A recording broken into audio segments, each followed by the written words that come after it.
नमस्कार दोस्तों। हम आईएएस प्रीलिम्स परीक्षा 1993 के राजनीति विज्ञान के प्रश्न पत्र को अध्ययनवार विश्लेषण कर रहे थे। इसी की सीरीज में आज नेक्स्ट क्वेश्चन है, परिसंघ से संघ इस मायने में भिन्न है कि यह स्वतंत्र व संप्रभु संपन्न राज्यों का संगठन है। बी, इसका केंद्र समान है। सी, इसके सदस्य परिसंघ से निकल नहीं सकते। या फिर डी, इसके सदस्य संप्रभुत्व परिस्थिति बनाए रखते हैं। इसका राइट आंसर है सी, इसके सदस्य परिसंघ से निकल नहीं सकते। इस प्रश्न की व्याख्या देखेंगे। परिसंघ व्यवस्था में इकाइयां अपने प्रभुसत्ता का परित्याग नहीं करती और एक ढीले ढाले संघ का निर्माण करती हैं। इस व्यवस्था में इकाइयां जब चाहे परिसंघ को समाप्त कर सकती हैं, परंतु संघीय शासन व्यवस्था में इकाइयां अपनी संप्रभुता का परित्याग करके ही एक संघ का निर्माण करती हैं।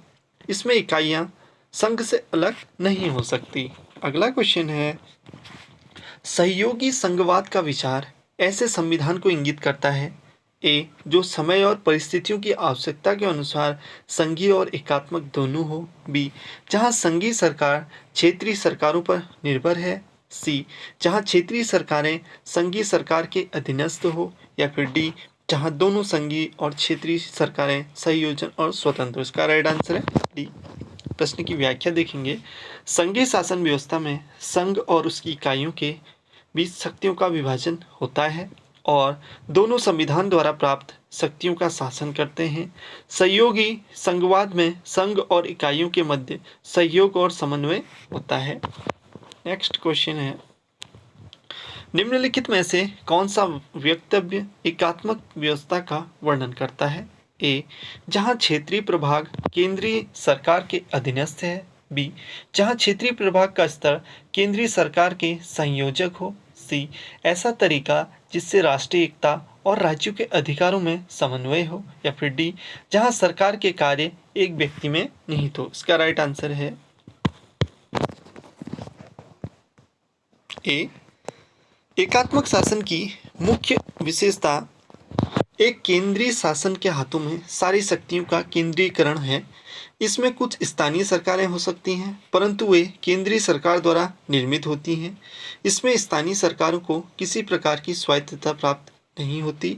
उनकी स्थिति अधीनस्थ शासनों की भांति होती है। अगला क्वेश्चन है, निम्नलिखित में से किन संघीय विधानमंडलों के ऊपरी सदनों में राज्यों के प्रतिनिधियों को समान प्रतिनिधित्व मिला है। ए, कनाडा की संसद। बी, भारतीय संसद। सी, संयुक्त राज्य अमेरिका की कांग्रेस। या फिर डी, जर्मन की संसद। इसका राइट आंसर है सी, संयुक्त राज्य अमेरिका की कांग्रेस। संयुक्त राज्य अमेरिका की कांग्रेस के ऊपरी सदन सीनेट, संयुक्त राज्य अमेरिका के ऊपरी सदन को सीनेट कहा जाता है, में राज्यों को समान प्रतिनिधित्व प्राप्त है। प्रत्येक राज्य 2 सदस्यों को सीनेट में भेजता है। वर्तमान में अमेरिका में 50 राज्य हैं तथा सीनेट के सदस्यों की संख्या 100 है तथा सीनेट के सदस्यों का चुनाव प्रत्यक्ष रूप से होता है।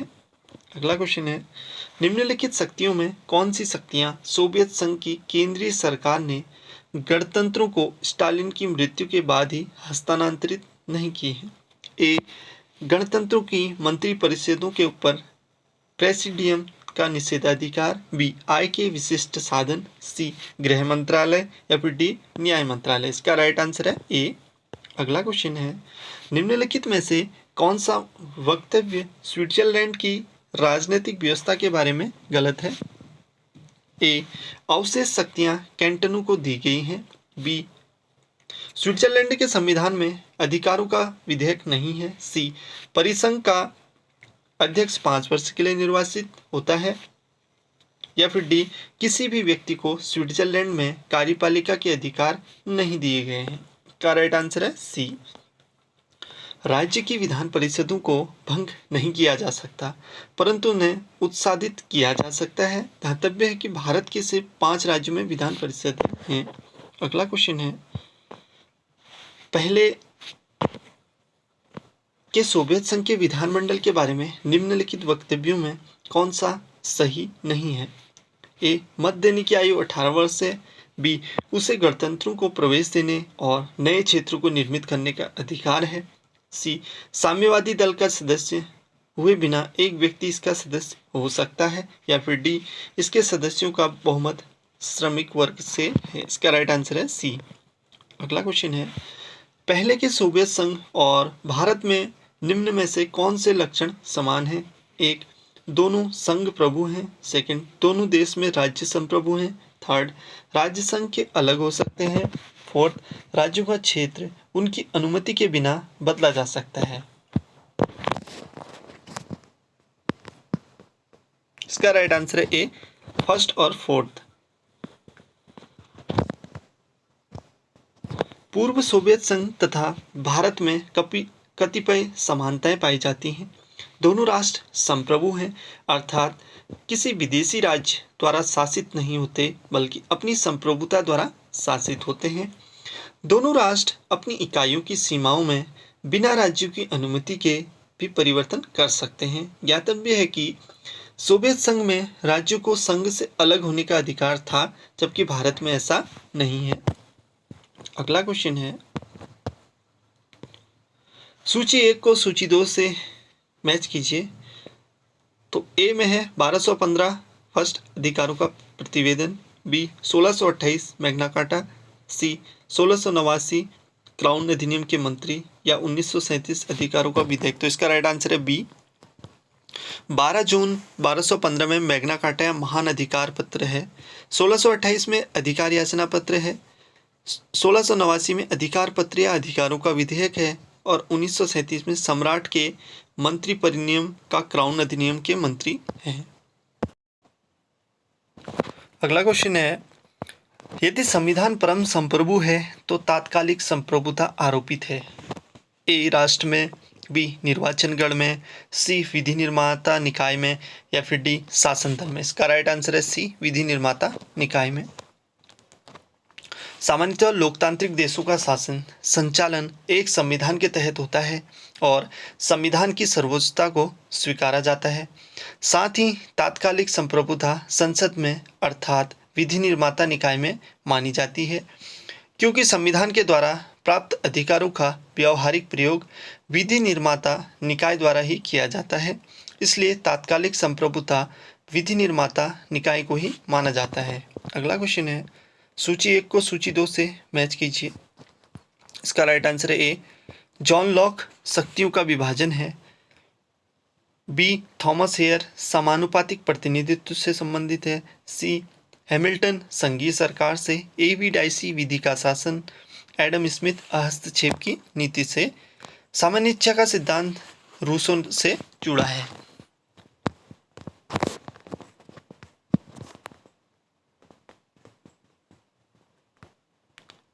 अगला क्वेश्चन है, 1773 का रेगुलेटिंग अधिनियम पहला कदम था। ब्रिटेन की संसद को भारत पर विधि बनाने के अधिकार पर बल दिया। बी विधायिका को कार्यपालिका से अलग किया। सी न्यायपालिका को कार्यपालिका से अलग किया। या फिर डी विधि निर्माण का केंद्रीकरण किया। इसका राइट आंसर है ए, ब्रिटेन की संसद को भारत पर विधि बनाने के अधिकार पर बल दिया। 1772 में गठित समिति के प्रतिवेदन के आधार पर पारित 1773 के रेगुलेटिंग एक्ट का देश के संवैधानिक इतिहास में अपना विशेष महत्व है, क्योंकि इस अधिनियम से ही भारत में ईस्ट इंडिया कंपनी के शासन पर संसदीय नियंत्रण स्थापित करने का प्रयास प्रारंभ हुआ।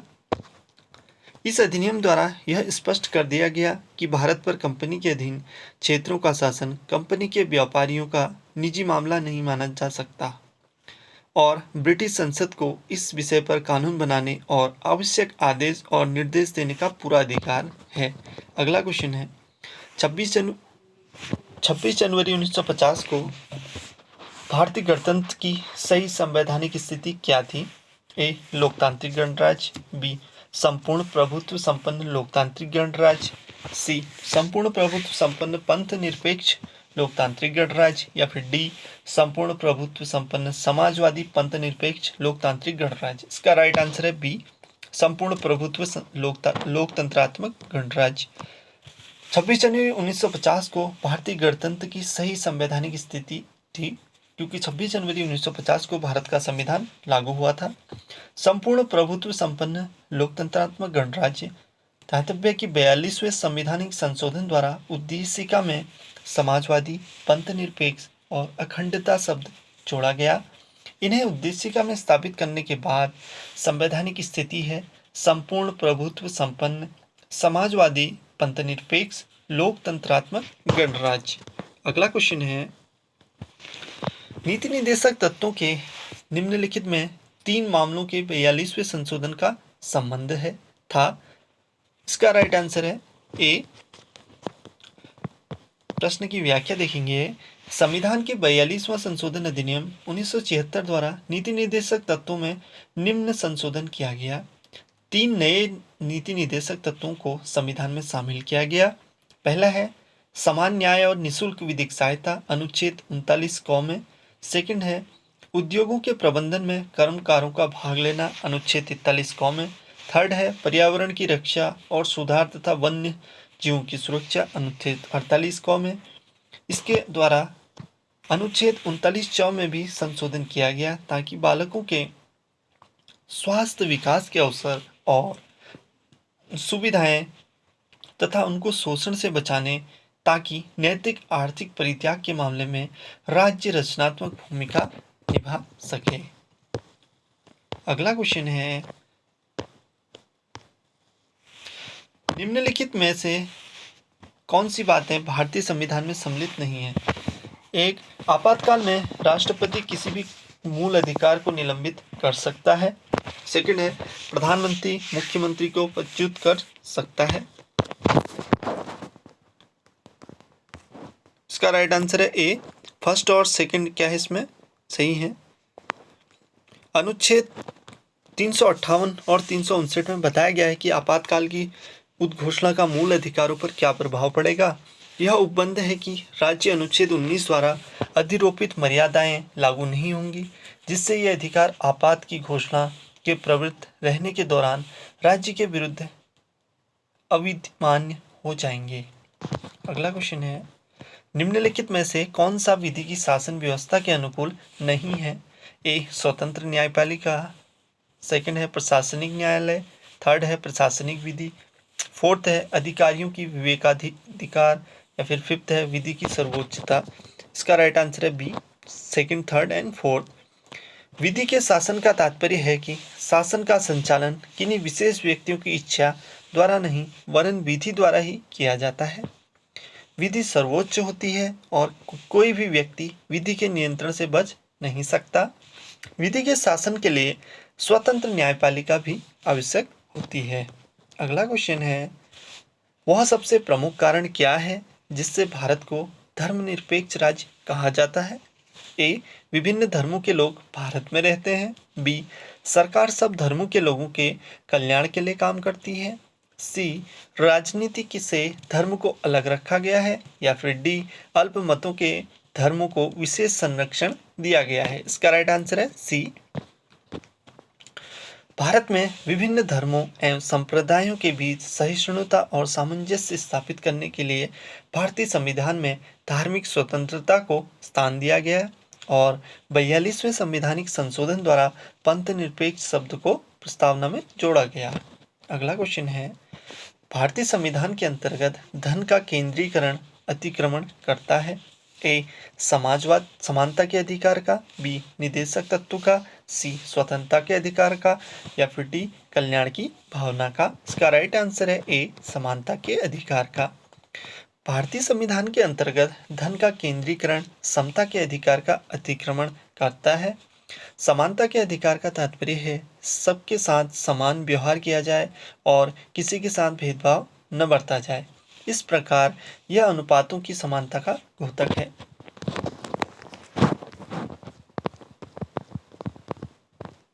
अगला क्वेश्चन है, संघीय राज्य के द्विसदनीय व्यवस्था पर परम आवश्यक है क्योंकि। इसका राइट आंसर है सी, राज्यों की समानता के सिद्धांत को परिपुष्टि करते हैं। अगला क्वेश्चन है, निम्नलिखित वक्तव्यों में से कौन सा भारतीय संघीय व्यवस्था की सही प्रकृति बताता है? ए भारतीय संघ संस्थागत सिद्धांत की अपेक्षा कार्यात्मक अधिक है। बी भारत में संघात्मक संघवाद के सिद्धांत और प्रमुख दल के शासन में आवश्यक असंगति है।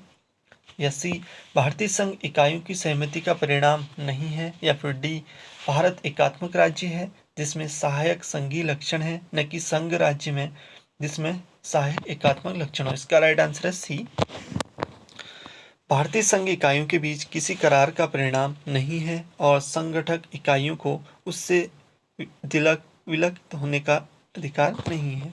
अगला क्वेश्चन है, हमारे संविधान के अनुच्छेद 315 में निम्न में से किस बात का उल्लेख है? ए व्यक्तियों की भर्ती और उनकी सेवा की शर्त का। बी अखिल भारतीय सेवाओं के नियम और सुरक्षा का। सी संघ लोक सेवा आयोग और प्रत्येक राज्य के लोक सेवा आयोग का। या फिर डी संघ और राज्य की सेवा में लगे व्यक्तियों की कार्यकाल का। इसका राइट आंसर है सी, संघ लोक सेवा आयोग और प्रत्येक राज्य के लोक सेवा आयोग का। संविधान के भाग 14 के अध्याय 2 में अनुच्छेद 315 में संघ और राज्यों के लिए लोक सेवा आयोग का प्रावधान है। अगला क्वेश्चन है,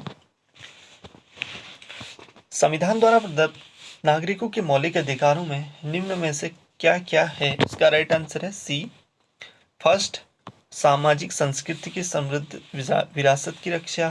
थर्ड वैज्ञानिक मनोदशा में खोज भावना का विकास। फोर्थ व्यक्ति और सामूहिक क्रियाकलाप के सब केंद्रों में उत्कृष्टता के लिए प्रयत्न। अगला क्वेश्चन है, निम्नलिखित में से कौन से प्रकार के प्राधिकार भारत के राष्ट्रपति के पास हैं? इसका राइट आंसर है डी, सेकंड राजनीतिक और नाम मात्र। फोर्थ है संवैधानिक और नाम मात्र।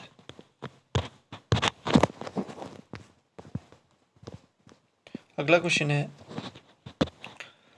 राज्य के मुख्यमंत्री को अपदस्थ किया जा सकता है यदि।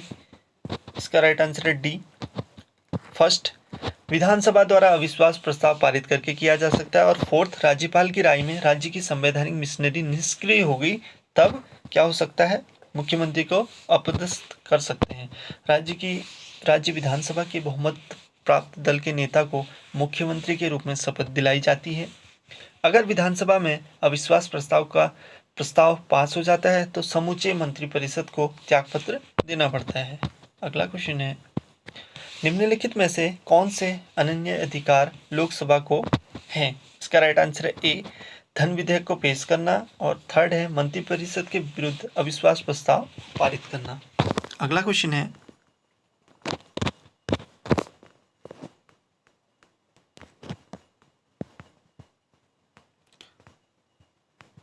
निम्नलिखित में से किन परिस्थितियों में भारतीय संसद राज्य की सूची के विषयों पर विधेयक पारित कर सकती है? इसका राइट आंसर है बी, जब राज्यसभा 2/3 बहुमत से इसके लिए एक संकल्प अंगीकृत करती है। संविधान के अनुच्छेद 249 का यह उपबंध करता है कि यदि राष्ट्रीय हित में आवश्यक हो तो राज्य सूची के किसी विषय के बाबत संघ अस्थायी विधान बना सकता है। अगला क्वेश्चन है, भारतीय संसद की समितियों में सबसे महत्वपूर्ण है ए लोक लेखा समिति, बी प्राक्कलन समिति, सी सार्वजनिक उपक्रमों की समिति, या फिर डी अधीनस्थ विधायन समिति। इसका राइट आंसर है ए लोक लेखा समिति। अगला क्वेश्चन है, इसमें थोड़ा देखेंगे प्रश्न की व्याख्या। भारतीय संसद की समितियों में सबसे महत्वपूर्ण जो समिति है वो है लोक लेखा समिति। इस समिति में कुल 22 सदस्य होते हैं, जिनमें से 15 सदस्य जो होते हैं लोकसभा से और 7 सदस्य होते हैं राज्यसभा से निर्वाचित होते हैं। इन राज्यसभा के सदस्यों को मताधिकार प्राप्त नहीं होता है। अगला क्वेश्चन है, निम्नलिखित में से किस एक को भंग नहीं किया जा सकता किंतु उत्साधित किया जा सकता है? राज्य विधान परिषदें, राज्य विधानसभाएं, राज्यसभा या लोकसभा। इसका राइट आंसर है राज्य विधान परिषदें। राज्य की विधान परिषदों को भंग नहीं किया जा सकता परंतु उन्हें उत्साधित किया जा सकता है। अगला क्वेश्चन है, निम्नलिखित वक्तव्यों में से कौन सा एक सही है? इसका राइट आंसर है डी, संसद के दोनों सदनों के नामित सदस्यों को उपराष्ट्रपति के निर्वाचन में मताधिकार है किंतु राष्ट्रपति के निर्वाचन में नहीं है। उपराष्ट्रपति के चुनाव में संसद के दोनों सदनों प्रत्येक सदस्य मनोनीत सदस्य भी भाग लेते हैं, जबकि राष्ट्रपति के चुनाव में संसद के दोनों सदनों के निर्वाचित सदस्य तथा राज्य की विधानसभाओं के राष्ट्रीय राजधानी क्षेत्र दिल्ली और पांडिचेरी की विधानसभाओं के निर्वाचित सदस्य भाग लेते हैं, सदस्य भी भाग लेते हैं। अगला क्वेश्चन है,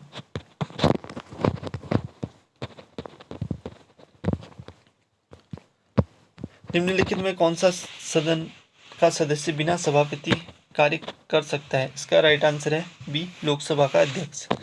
भारत का उपराष्ट्रपति राज्यसभा, इससे उच्च सदन भी कहा जाता है, पदेन सभापति होते हैं, यद्यपि वह इस सदन का सदस्य नहीं होता।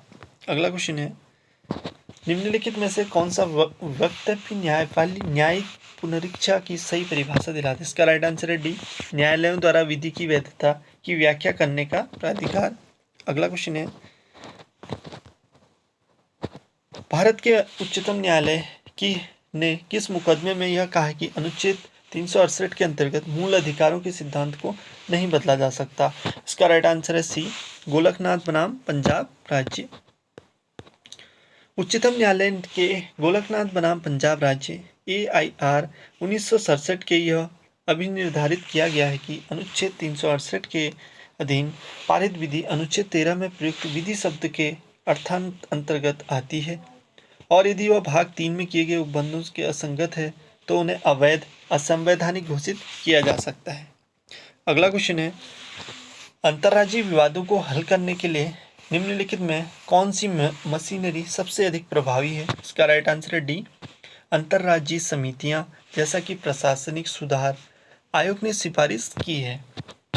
अगला क्वेश्चन है, इंग्लैंड में विधि के शासन का अर्थ है? ए, विधि सर्वोच्च है, बी, राज्य मनमाना अधिकार है, सी, विधि के समक्ष सभी समान है, या फिर डी, प्रशासन का संवैधानिक परिसीमन है? इसका राइट आंसर है सी, विधि के समक्ष सभी समान है। अगला क्वेश्चन है,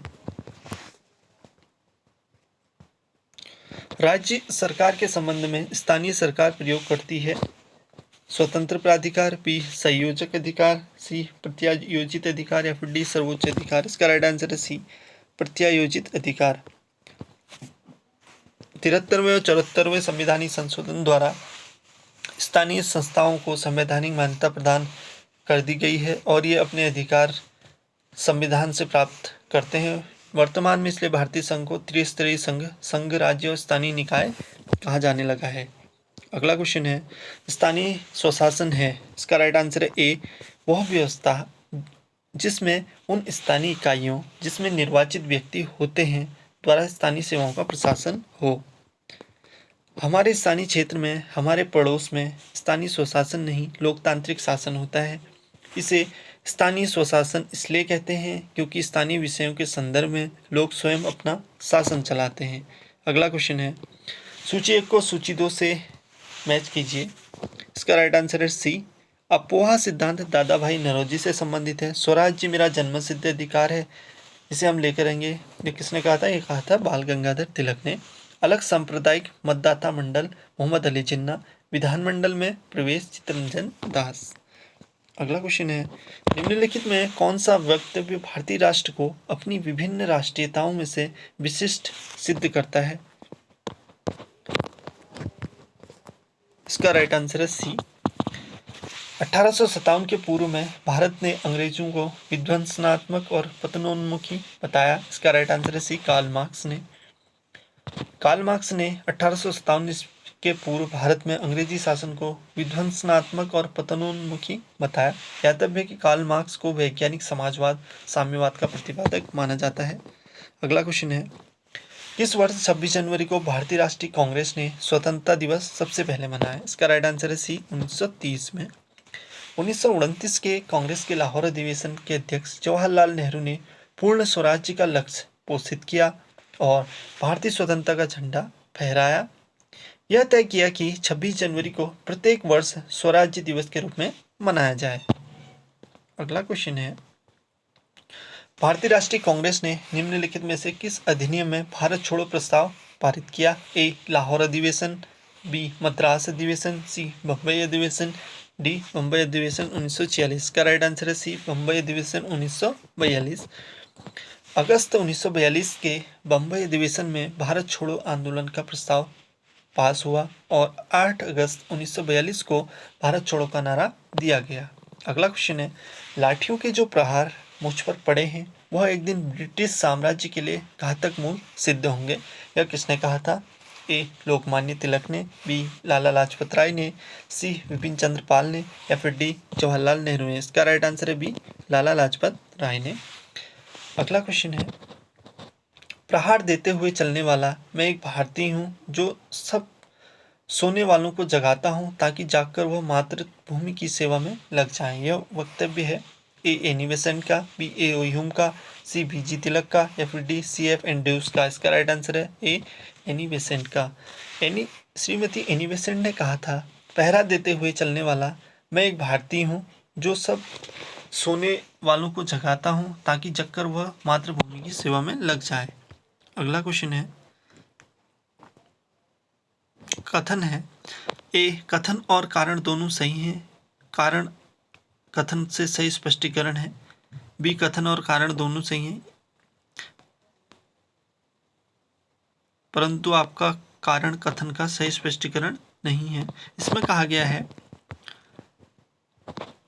इसमें एक कथन ए और कथन आ रहा है, आपको चाहिए कि इन कथनों का वक्तव्य को सावधानी से विचार करें ताकि निर्णय करें कि ये कथन कारण अलग अलग सही है।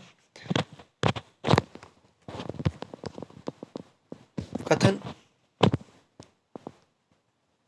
ए, राज्य की विधि पालन का अवश्य होनी चाहिए यदि उसका उद्देश्य सामाजिक कल्याण हो। आर, सामाजिक कल्याण को बढ़ाने का के लिए राज्य उपयोगी है, उपयोगी साधन है। इसका राइट आंसर है ए। अगला क्वेश्चन है, मुसोलिनी का फांसीवादी दर्शन हिगलवाद से लिया गया है। आर है, हिगल ने महान व्यक्तियों द्वारा इतिहास को प्रभावित करने के सिद्धांत का समर्थन किया है। इसका राइट आंसर है सी। ए, सत्य है कि हिगल की मुसोलिनी के फांसीवाद का प्रमुख स्रोत है परंतु हिगल ने महान व्यक्तियों द्वारा इतिहास को प्रभावित करने का समर्थन नहीं किया। अगला क्वेश्चन है, लिखित संविधान कठोर है, कठोर संविधान में संशोधन के लिए विशिष्ट प्रक्रियाएं निर्धारित होती हैं। इसका राइट आंसर है ए, लिखित संविधान कठोर है। क्वेश्चन नंबर 18 है, नौकरशाही के लिए परिवर्तन असहनीय है, नौकरशाही रूढ़िवादी होती है, बिरले ही सुधार करना सीखते हैं। इसका राइट आंसर है ए। अगला क्वेश्चन है, 119 का राइट आंसर है इंडियन काउंसिलिंग अधिनियम 1861 में भारत के शासन में लोकप्रिय तत्व को समाविष्ट किया है। 120 क्वेश्चन नंबर, कथन ए, राष्ट्रपति मंत्रिपरिषद की राय के अनुकूल कार्य करने के लिए बाध्य है। आर, मंत्रिपरिषद को अपनी राय पर पुनर्विचार करने के लिए नहीं कहा जा सकता। इस क्वेश्चन का 1976 से पहले इसकी व्याख्या देखेंगे। पहले, यह अभिव्यक्त उपबंध नहीं था कि राष्ट्रपति मंत्रिपरिषद द्वारा दी गई सलाह के अनुसार कार्य करने के लिए आवश्यक है। यद्यपि तब भी न्यायालय ने यह सुनिश्चित कर दिया कि जब तक मंत्रिपरिषद को लोकसभा में बहुमत का विश्वास प्राप्त है तब तक उसकी सलाह के अनुसार कार्य करने के लिए आवश्यक है। अगला क्वेश्चन है,